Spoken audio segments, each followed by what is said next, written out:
வந்தால தசூமோ சைருள்ளவன் கொண்டும் தாழவும் நீங்கள்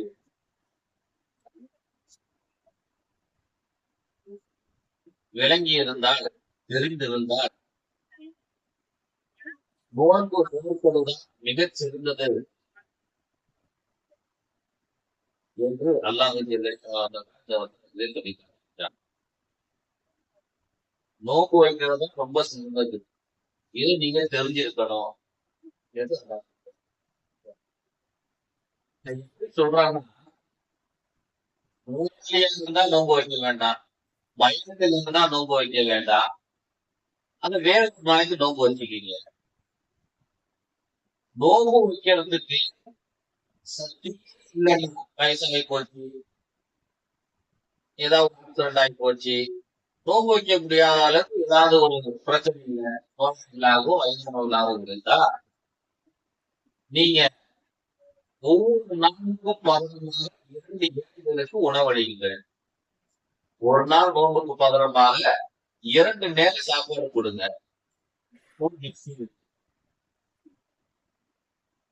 அல்லது அதுக்கு நீங்க கூடுதலாகவும் கொடுக்கலாம். ஒரு 4 பேருக்கு கொடுக்கலாம், 6 பேருக்கு கொடுக்கலாம், அல்லது 2 பேருக்கு தான் கொடுக்குறீங்க. அதை நம்ம மூணு கடையில போய் வாங்கினா சாப்பாடு 50 ரூபாய்க்கு கிடைக்கும். ஒரு 5 500 ரூபாய்க்கு இருக்குது. 50 500 வேணாம், ஒரு 150 ரூபாய்க்கு ஒரு சாதாரணமா ஒரு சரவண பவன் மாதிரி ஒரு நடுத்தரமான ஹோட்டல்ல போய் சாப்பிட்டோம்னா 150 ரூபாய் ஆயிடுது. அப்போ 2 நேரம் சாப்பாடு ஒரு நாளைக்குன்னா 300 ரூபாய். இப்போ ஒரு நாள் நோன்புக்கு பகரமாக 300 ரூபாய், 30 நாளைக்கு ஒரு 10,000. இப்படி நீங்க பிதியா கொடுத்துருங்க, அல்லது அதிகமா கொடுங்க என்று அல்லாஹ் சொல்லுகிறார். சாதாரணமா வயசான காலத்துல நம்மளால நோன்பு வைக்க முடியாது. அந்த வயசான நேரத்துல ஒவ்வொரு நோயாளிகளும் வயசானவங்களும் சாப்பிட மாத்திரை இல்ல, ஒரு நேரத்துக்கு 300 ரூபாய்க்கு 400 ரூபாய்க்கு சாப்பிடுவாங்க. மாத்திரை சாப்பாடு வயசுல போகும்போது சாப்பாட்டுக்கான தகுதியான கொடுக்கணும் என்று இந்த வசனத்தின் விதிமுறையாளர்கள் சொல்கிறார்கள். ஆனால் போல பயணத்துல இருந்தாலோ நோயாளி இருந்தாலோ வயசாகி போச்சு வைக்க முடியுங்கிற நிலைமை இருந்தாலோ நீங்க நோன்பு வைக்க அதுதான் சிறந்தது அப்படிங்க. நோன்பு நோற்பது இருக்குது அவ்வளவு மிகப்பெரிய சிறந்தது அப்படின்னு ஆணித்தனமா சொல்றான். நோன்பு வைக்க சொல்லி அவன் தான் நமக்கு நோன்பு வைக்கிறதும் இந்த நம்ம சொல்லிருக்கான். என்ன சொல்றான், நோன்பு வைக்க பாருங்க ரொம்ப நல்லது அப்படிங்கிறான். அப்ப அந்த நோன்பினுடைய முக்கியத்துவத்தை நம்ம புரிஞ்சுக்கணும். சயீத் அபி அபூ ரஹ்மத்துல்லாஹி அலைஹி சொல்லக்கூடிய ஒரு வரலாறு கொள்கைக்கு என்கிற ஒரு நூல் பதிவு செய்யப்பட்டிருக்கிறது. ஹஜ்ஜாஜ் இப்னு யூசுப்னு ஒரு ரசூலுல்லாஹி ஸல்லல்லாஹு அலைஹி வஸல்லம் மரணத்திற்கு பிறகு ஒரு 70 வருஷத்துக்கு பிறகு ஆட்சி செய்து கொண்டிருந்த ஒரு மனிதர், ஒரு மிக கொடுங்கோலர். இவன் கையால பல நூற்றுக்கணக்கான சகாபாக்கள் கொலை செய்யப்பட்டிருந்தாங்க. இவன் மூலமாக பல ஆயிரக்கணக்கான ஆலிம்கள், உலமாக்கள், ஃபுகஹாக்கள், சுஹதாக்கள் எல்லாம் இறந்திருக்கிறாங்க, கொலை செய்யப்பட்டிருக்கிறார். பொதுமக்கள் 1 லட்சம் பேர் இறந்து போயிருக்கிறாங்க. 3 லட்சம் பேர், 30 லட்சம் பேர். இப்படிப்பட்ட ஒரு கொடுங்கோலர், ஹஜ்ஜுக்கு போனான். ஹஜ்ஜாஜ் இப்னு யூசுப் பல ஆயிரம் பேர் கொண்டு ஹஜ்ஜுக்கு போறான். ஹஜ்ஜுக்கு போகும்போது எப்படி போவான்? 10 பேர் 10 பேரு சாதாரண அரசியல்வாதியே முன்னாள் 4 காரம் பின்னால் 4 காரம் போகுது. ஒரு பிரதமர் ஸ்டேஜ் முன்னாள் படைகளோட ஹஜ்ஜுக்கு போய் கொண்டு இது ரசூலுல்லாஹி அவனுடைய 60-70 வருடங்களுக்கு பிறகு நிகழ்ச்சி.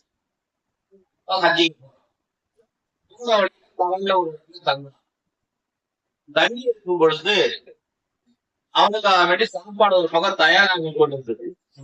சாப்பாடு செய்யலாம். அப்போ ஒரு சிப்பாய் சொன்னா, அந்த காட்டுல இருந்தாலும் இந்த பகுதியில் இருக்கிறவங்க யாராவது பேசிக்குவா என் கூட நான் உட்காந்து சாப்பிடுவேன். என் கூட உட்காந்து சாப்பிட்டு அவர் ஒரு ஜீப் பிடிச்சி ஆள் கொண்டு வா அப்படிங்கிறாங்க. ஒரு வனாந்தர காடு. யார் இந்த காட்டுல இருப்பா? அந்த சிப்பாய் 2 3 பேர் 2 பக்கமா பல பக்கமா போயிட்டு கட்டி பார்த்தா ஒரு ஆள் மணல் மேட்டினுடைய நெற்றி படுத்து கிடக்கிறது.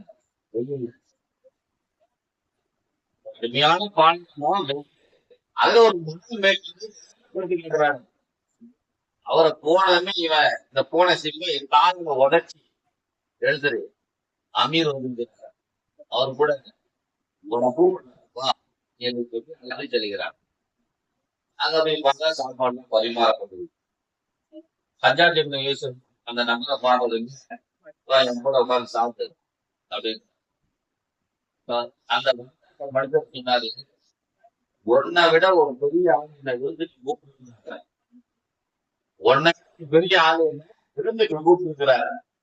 அதனால ஒன்னு என்னால பதில் முடியாது. நான் கழகத்துல அவரா செஞ்சாரு.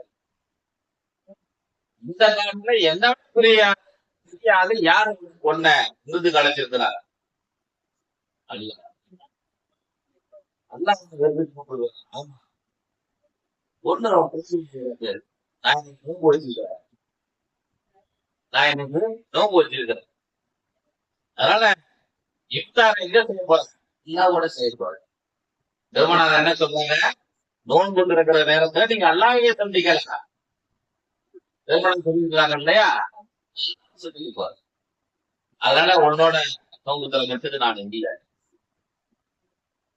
இந்த வெயில் இந்த பாலை மனத்துல கொடுமையான வெயிலியா நோன்பு வச்சிருக்கிற ஹஜ்ஜாஜுக்கு அந்த மனிதர் சொன்னா, மனுஷன் மைதானத்துல நம்ம தலைக்கு 1 மாதத்துக்கு மேல சூரியன் இருக்கிறதா சொல்றாங்க. என்ன கடுமையான வெயிலா இருக்கும். அந்த உசுத்த பயந்து யோசனை பண்ணிப்பாரு. இன்னைக்கு இங்க இருந்து ஒரு வெயிலாவே தெரியாது. ஒரு நான் நரம்புக்கு போயிட்டோம்னா அதனுடைய உசுறு எப்படி இருக்கும்? அது வெப்பம் எப்படி இருக்கும்? அந்த வெப்பம் பார்த்து இன்னைக்கு இருக்கக்கூடிய இந்த வெப்பம் ஒண்ணுமே கிடையாது. அதனால சொல்லுகிறார், சரி பரவாயில்லப்பா, நஃபிலான நோன்பு தானே வச்சிருக்கிற, என்ன நோன்பு வச்சிருக்கிற, இன்னைக்கு ஒரு நாள் தானே, நாளைக்கு வச்சுக்க, எனக்காக இன்னைக்கு ஒரு நாள் விட்டுட்டு என் கூட சாப்பிடு, நாளைக்கு நான் உயிரோட இருப்பேன்னு சொல்லி உத்தரவாதம் கொடுத்தீங்கன்னா நான் எனக்கு நோன்பு வைக்கிறேன் அப்படிங்கிறார். ஹஜ்ஜாஜ் இப்னு யூசுப் எப்படி பால் போட்டா சிக்ஸராகவே நடிக்கிட்டு இருக்கிறார். சரியான சொல்லி கொடுத்துருக்கார். இல்லப்பா பார்த்து நோன்பு திறந்துட்டு இன்னைக்கு ஒரு நாள் மட்டும் அவர் சொல்லுகிறாங்க, நாளை கடனுக்காக இன்றைய ரொக்கத்தை நான் விடுவதாக இல்லை அப்படிங்கிறார். இன்னைக்கு நம்ம கடையில ஒரு சாமான் வச்சிருக்கோம். ஒருத்தன் வந்து 100 ரூபாய் கொடுத்து சாமான் கொடுக்குறான், அதை வாங்கறதுக்கு வந்துருக்கான். இன்னும் ஒருத்தன் இதே பொருள் என்ன கொடுங்க, நான் நாளைக்கு காசு தரேன் இன்னைக்கு காசு இல்லை அப்படிங்கிறான். நம்ம யாருக்கிட்ட காசு கொடுத்து வாங்க அந்த பொருளை கொடுப்போமா, அல்லது காசு நாளைக்கு அவனுக்கு கொடுப்போமா? நம்ம கொடுப்போம். இன்னைக்கு நோம்பு வச்சா இன்னைக்கு நன்மை, நான் நாளைக்கு தெரியாது, நாளைக்கு நம்ம நோம்பு வைப்பனா வைக்க மாட்டேன்னு தெரியாது. அதனால கடைசி ஆயுதமா சொல்லிக்கிறாங்க, அரசனுடைய உணவு பார்த்திருக்கவே மாட்டேன், தரமான உணவு, விலை உயர்ந்த உணவு சாப்பிடுவா அப்படிங்கிற அந்த கிராமத்துக்கான சொல்லிக்கொண்டே ஒரு கவிதையை படித்துக் கொண்டே திரும்பி பார்க்காம போகிறார். என்ன சொல்றாரு அவரு, நீயும் இந்த சோத்தை ருசியாக ஆக்கல, உன் சமயத்தான இந்த சாப்பாட ருசியாக ஆக்கல, என்னுடைய உடல் ஆரோக்கியம் தான் இந்த சாப்பாட்டை ருசியாக ஆக்கியிருக்கிறது. எனக்கு உடல் நலம் இல்லைன்னு வச்சுக்க, இந்த சாப்பாடு ருசியாவா இருக்கும்? டாக்டர்காரனுக்கு பண்ணி ஆஸ்பத்திரியில போட்டு கொண்டது மாதிரியா இருக்கும். உடம்பு நல்லா இல்லைன்னா எந்த சாப்பாடுமே உடம்பு நல்லா இருந்தா நல்லா இல்லாத சாப்பாடு இருக்கும். அப்ப அந்த சாப்பாடு யாரு? உடல் ஆரோக்கியம் தான்.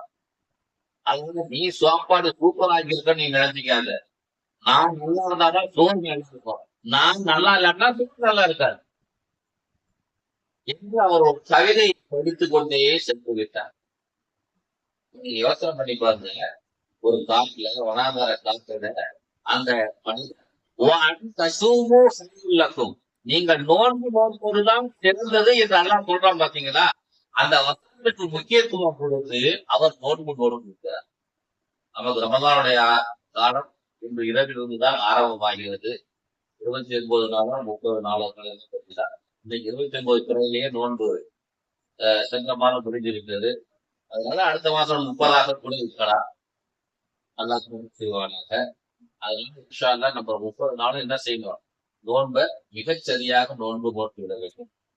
சமீபத்துல வடமேற்கு நைஜீரியாவில் படுனா என்கிற ஒரு நகரத்தில் இருக்கக்கூடிய பெண்கள் 1814 கர்ப்பமான பெண்கள் நோன்பு வைத்தாங்க.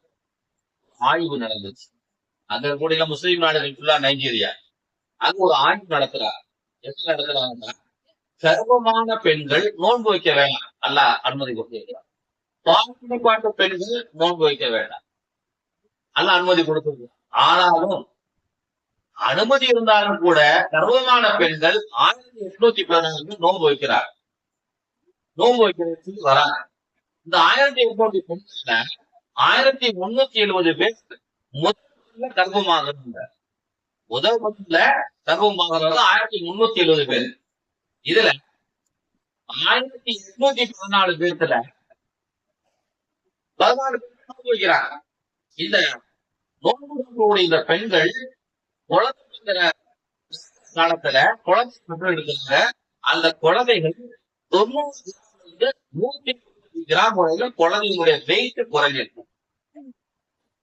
குழந்தை பிறகு காலத்துல 90 கிராம் 175 கிராம் குழந்தை வெயிட் குறைஞ்சிருக்கு. அதே நேரத்துல இதே காலகட்டங்கள்ல சில பெண்கள் நோன்பு வைக்காம சாப்பிட்டு இருந்தாங்க. அவங்களுடைய குழந்தைகள் 100 கிராம்ல இருந்து 200 கிராம் வரையிலும் எடை கூடியிருந்தது. சரி, இந்த குழந்தைகளுக்கும் அந்த பெண்களுக்கும் ஒண்ணுல ஏதாவது பிரச்சனை இருக்குதா? நோன்பு வைத்த பெண்களுக்கும் நோன்பு வைக்காத பெண்களுக்கும் அப்படின்னு ஆய்வு செஞ்சு பார்த்தா எந்த மாற்றமும் கிடையாது. எந்த வித்தியாசமும் கிடையாது. 2 பெண்களுமே இருக்கிறாங்க. இதுல குழந்தை ஆரோக்கியமாகவே அந்த 100 150 ரூபாய் குறைஞ்சிட்டு இருந்துச்சு. அந்த பெண்கள் மற்ற பெண்களுக்கு குழந்தைகளை விட நோன்பு நோற்ற பெண்களுக்கு பிறந்த அந்த குழந்தைகள் மிகவும் ரொம்ப உற்சாகமா இருந்துச்சு. பிறக்கும் பொழுது ஆரோக்கியமாக இருந்துச்சு. அழுதாங்க.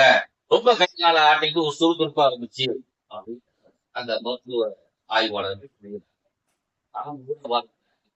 நோன்பு வைக்காத போது நம்மளால உட்கார முடியாது, நிற்க முடியாது, நடக்க முடியாது, ஒரு மாதிரியா இருக்கும். ஆனா நோன்பு வச்சுட்டோம்னாக்க நம்ம சுறுசுறுப்பா இயங்குவோம். இதுதான் நம்ம வயசான 30 வயசுக்கு மேல இருக்கக்கூடிய அத்தனை நிலவரம் இதுதான்.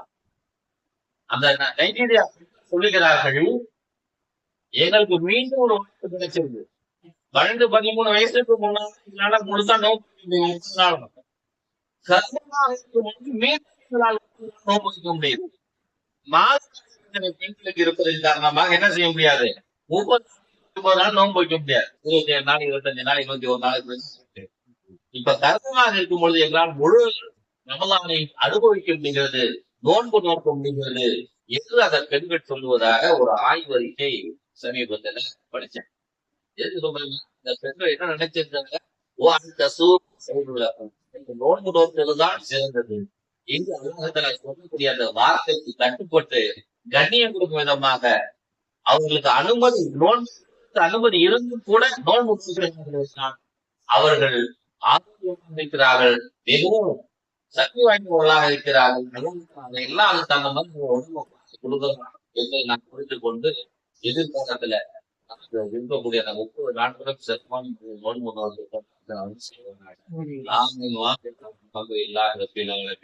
அஸ்ஸலாமு அலைக்கும் வரஹ்மத்துல்லாஹி வபரகாத்துஹு. நவைத்து சௌமதி